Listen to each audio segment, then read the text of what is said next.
जनन स्वास्थ्य चैप्टर हम पढ़ रहे हैं, जिसका पहला टॉपिक हमने कल डिस्कस किया था कि जनन स्वास्थ्य से संबंधित क्या क्या समस्याएं हैं और उनसे निपटने के लिए भारत सरकार द्वारा क्या कार्यनीतियां बनाई गई हैं, कितना उनको अमल में लाया गया है, किस प्रकार से लोग इससे लाभान्वित हो रहे हैं, जिससे उनका जनन स्वास्थ्य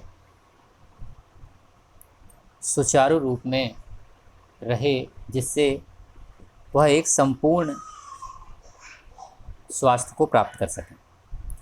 अब आते हैं हम दूसरे टॉपिक पर, जो उतना ही इम्पोर्टेंट है, जनसंख्या स्थायीकरण और जन्म नियंत्रण। यह हमारा सेकंड टॉपिक है, जिसे हम जनसंख्या विस्फोट भी कह सकते हैं। जनसंख्या विस्फोट, अगर इसको हम ब्रॉडली सेंस में समझें, यह आज के समय की सबसे भयावह स्थिति है। और जितनी भी समस्याएं आज हम झेल रहे हैं, उनका सामना हमको करना पड़ रहा है, चाहे वो सूखा पड़ना हो, बारिश की कमी हो, खाद्यान्न की कमी हो, तापमान में वृद्धि हो, या अन्य कोई जितनी भी प्राकृतिक आपदाएं हम झेल रहे हैं या उनका सामना हम कर रहे हैं, इनडायरेक्टली उसमें जनसंख्या विस्फोट का ही योगदान है। पिछले एक दशक से,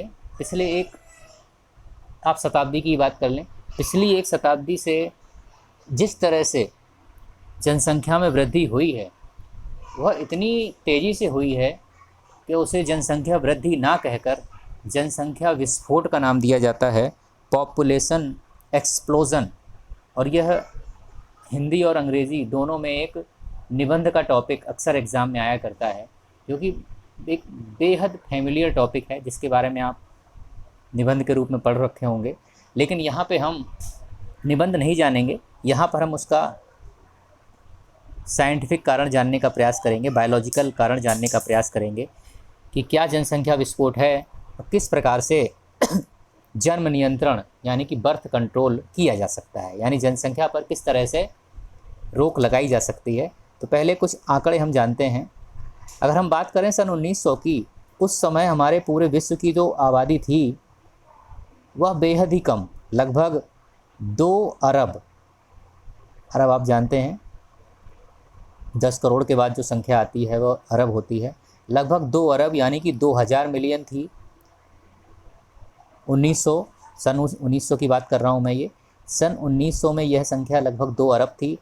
2000 आते आते, यानी कि साल 2000 आते आते, 2000 ईस्वी आते आते पूरे विश्व की जनसंख्या लगभग 3 गुनी हो गई, यानी कि 6 अरब। यानी कि 100 साल में हमारे पूरे विश्व की जनसंख्या 3 गुनी हो गई। अब आप खुद लगाइए, अंदाज़ा लगाइए कितने स्पीड में हमारी जनसंख्या बढ़ी है विश्व की, कि वह मात्र 100 सालों में 3 गुनी हो गई। उससे ज़्यादा आंकड़े ख़राब कब होते हैं? ये तो बात हुई 100 सालों की। 2011, अगर हम बात करें 2011 की, 2011 में यह जनसंख्या पूरे विश्व की पहुंच गई 7.2 अरब। समझ रहे हैं? 7.2 अरब हो गई। ये विश्व की जनसंख्या थी। भारत के परिप्रेक्ष्य में अगर हम इन आंकड़ों की बात करें, तो भारत में आज़ादी के समय जो बात की जाती है, उस समय हमारे जो देश की जनसंख्या थी वह लगभग 35 करोड़, केवल 35 करोड़ जनसंख्या थी। ये आज़ादी के समय की है। लगभग 35 करोड़ थी आज़ादी के समय, 350 मिलियन यानी कि 35 करोड़।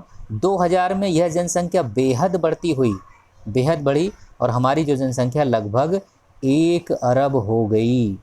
यह सन 2000 की जनसंख्या है हमारे देश की, 1 अरब हो गई। और 2001 में जो जनगणना हुई थी, उसके अकॉर्डिंग हमारे देश की जो जनसंख्या है वह 1.2 बिलियन है। अगली जनगणना होनी है 2021 में ही, लेकिन लगभग 1.25 अरब जनसंख्या हमारे देश में, उससे ऊपर के ही आंकड़े आएंगे। लेकिन जो आंकड़े लीगली हैं 2011 तक, वह लगभग 1.2 अरब यह हमारे देश की जनसंख्या 2011 में थी। यानी कि इनडायरेक्टली आप समझिए दुनिया का हर छठा व्यक्ति एक भारतीय है। तो ऐसा क्या हुआ है, जिस कारण से यह जनसंख्या विस्फोट हुआ है? तो इसके पीछे कुछ कारण हैं, और जिन कारणों में हम बात करें तो जो सबसे मुख्य कारण है उसमें 2 मुख्य कारण हैं। एक तो है मृत्यु दर में कमी, कि लोगों को जो स्वास्थ्य सेवाएं हैं वो अच्छी क्वालिटी की मिलने लग गई। मेडिकल साइंस ने काफ़ी तरक्की की है इस पिछले दशक में, जिस कारण से लोगों की मृत्यु दर काफ़ी घट गई है। और दूसरे सबसे बड़े कारणों में एक है जो कमी आई है मातृ शिशु दर में कमी है, साथ ही साथ शिशु मृत्यु दर में भी कमी है। यानी कि इन्फेंट मॉर्टेलिटी रेट काफ़ी कमी हो गई है। और दूसरा एक कारण और भी आता है, प्रजनन आयु में लोगों की संख्या में वृद्धि। जो लोगों की प्रजनन आयु है वह बढ़ती चली जा रही है। इसी को रोकने के लिए भारत सरकार ने कानून बना रखा है कि विवाह के लिए पुरुष की आयु न्यूनतम 21 वर्ष होनी चाहिए और महिलाओं के लिए यह आयु 18 वर्ष है। लेकिन फिर भी हमारे देश के पिछड़े इलाकों में, विशेषकर ग्रामीण क्षेत्रों में 18 वर्ष से पहले ही लड़कियों के, और यहाँ तक कि मैंने देखा है लड़कों के भी विवाह कर दिए जाते हैं। जैसा कि आपने देखा होगा कई ऐसे विवाह हैं जो बेहद ही कम उम्र में, यहाँ तक कि कुछ लोग 14-15 वर्ष की आयु में ही लड़के लड़कियों का विवाह कर देते हैं, जिससे उनकी जनन आयु बढ़ जाती है, जिस कारण से यह हमारे देश में जनसंख्या विस्फोट का एक बहुत बड़ा कारण बन रहा है। तो अब इससे कैसे निपटा जाए, यह एक बहुत गंभीर समस्या है, और इसको निपटने के लिए अगर तत्काल प्रयास नहीं किए गए तो आने वाले 10-20 सालों में हमारे देश की जो जनसंख्या की स्थिति है बेहद अनकंट्रोल्ड हो जाएगी, और जिस पर नियंत्रण करना बहुत मुश्किल हो जाएगा। हम चीन को भी पछाड़ देंगे। आज के समय हमारे देश की जो जनसंख्या में स्थान है, जनसंख्या वृद्धि में, वह स्थान दूसरा है, लेकिन जल्दी ही यह स्थान प्रथम हो जाएगा।